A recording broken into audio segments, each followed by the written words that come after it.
The Wight, Unsung, Chapter 2. It was already getting dark when Emily reached the sand road towards the home farm. The road wasn't lit like it commonly was, which made the last kilometer feel a lot longer than usual. The weather had also taken a cold turn, and she was shivering in the chill air. The rain had slowed its pace drastically, and she felt only a few drops here and there. Her companion, however, felt really warm as usual, and she kept her hands dipped in his fur as they closed the distance home. Something didn't feel right about the darkness. Her home was always lit as a welcome sight to any wandering traveler. Sometimes random challengers approached the house in hopes of battle experience, and her dad often provided it. She didn't understand why Dad always took his weakest Pokémon into the field, trying to win with sparrows and caterpies.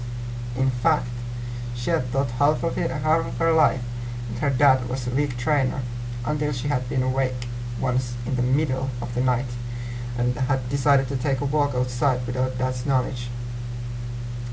Dad had been there, standing in a seemingly empty grass field, with an unknown cloaked character, and she had seen them laugh together while exchanging blows using enormous Pokémon she couldn't even name. And today, she had confirmed that she had not been dreaming that night. Or rather, Dad's old partner Merc had proven it for her. Dad was secretly a good trainer that had supposedly quit competing a long time ago in exchange to have a family and a farm to care about. Emily couldn't really understand his decision, but she kind of adored her dad for this reason, among others. The dark shapes of her home were now clearly visible in the horizon. When Emily looked at them with warm thoughts, she heard shouting. Just as she stopped to listen better, fire emerged from all around the roof. Her home was completely in flames. She started running towards it, fear in her heart, until she realized that Merc didn't follow. "Come on, Merc, now it's not the time."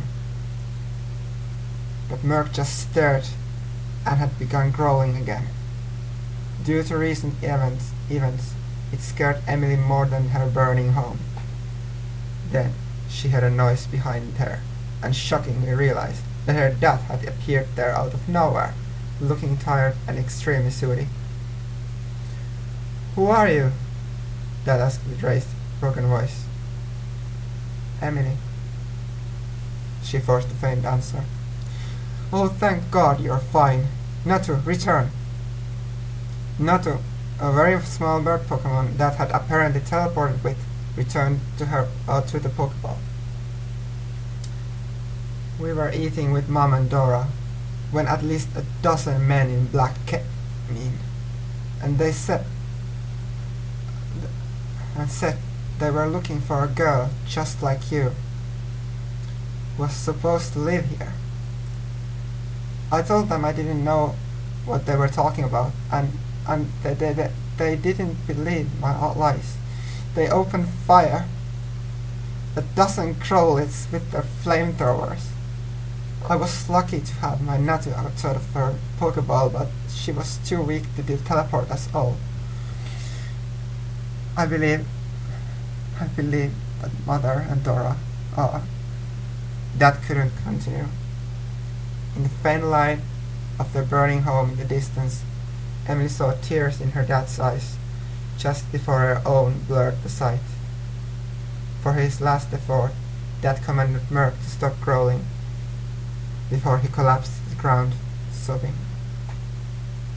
"I couldn't, with all the experience I have battling 12 trainers against one, I just couldn't save my family." Emily wasn't able to think. Her mind was completely blank. She just hugged her dad and listened to the desperate sounds of their miltanks dying far from their reach. Their burning home cast light to the shadowy figures who walked around the farm, destroying everything in their path. Emily forced her mind to reason. They couldn't stand forever in the route, because those evil men would check the route eventually. Slowly, she raised up, collecting herself, and conducted her father through the rising mist into the summoning lights of Violet City, very looking murk following suit. She knew exactly where she had to go.